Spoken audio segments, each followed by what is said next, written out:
મહેસાણાના પ્રખ્યાત શક્તિપીઠ લાડોલ ધામ ખાતે ભક્તો માટે એક ઐતિહાસિક અને આધ્યાત્મિક પ્રસંગ સર્જાવા જઈ રહ્યો છે। હવે અહીં મમાતાજીને પ્રથમ વખત સુવર્ણ થાળમાં રાજભોગ અર્પણ કરવાની અનોખી પરંપરાનો પ્રારંભ થવાનો છે। દાતાઓના સહયોગથી તૈયાર થયેલો ₹1.25 કરોડનો સુવર્ણ થાળ ચૈત્રી વદ આઠમના પવિત્ર દિવસે માતાજીને અર્પણ કરાશે।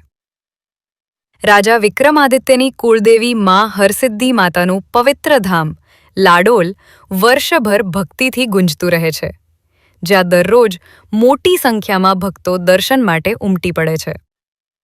હવે આ ધામમાં ભક્તિનો એક નવો અધ્યાય શરૂ થવા જઈ રહ્યો છે।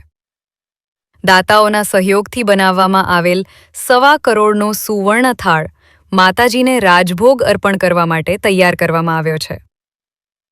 અંબાજી મંદિર અને બહુચરાજી મંદિર બાદ હવે લાડોલમાં પણ આ અનોખી પરંપરા શરૂ થવા જઈ રહી છે, જેને લઈને ભક્તોમાં ભારે ઉત્સાહ જોવા મળી રહ્યો છે।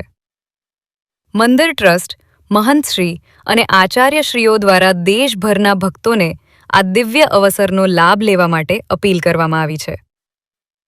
ચૈત્રી વદ આઠમના પવિત્ર દિવસે યોજાનાર આ સુવર્ણ રાજભોગના દર્શન માટે મોટી સંખ્યામાં ભક્તોને પધારવા આમંત્રણ આપવામાં આવ્યું છે। જય માં ભગવતી હરસિદ્ધિ। ઉત્તર ગુજરાતનું સુપ્રસિદ્ધ યાત્રાધામ એટલે આપણું લાડોલનું માં હરસિદ્ધિનું શક્તિપીઠ।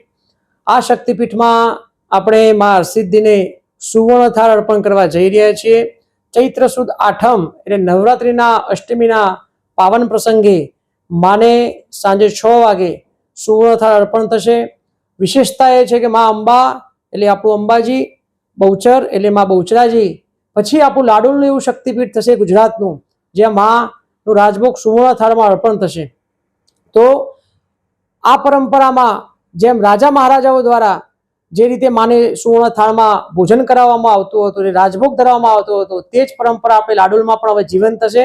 અને આપણે સર્વ જાણીએ છીએ કે માં હરસિદ્ધિ સમ્રાટ વિક્રમાદિત્યની અને ગુજરાતના એવા સિદ્ધરાજ જયસિંહની પણ કુળદેવી રહી ચૂકેલા છે। અને આ જ એવું ક્ષેત્ર છે જ્યાં 84 પ્રકારના લોકો એટલે દરેક વર્ણના પણ માં હરસિદ્ધિ કુળદેવી છે। તો આપ સર્વને ગુજરાત તથા ભારતના તમામ ભક્તોને માં હરસિદ્ધિના આ થાળ મહોત્સવમાં પધારવાનું અમારું હરસિદ્ધ મંદિર વતીથી તથા મારા વતીથી ભાવભર્યું આમંત્રણ છે।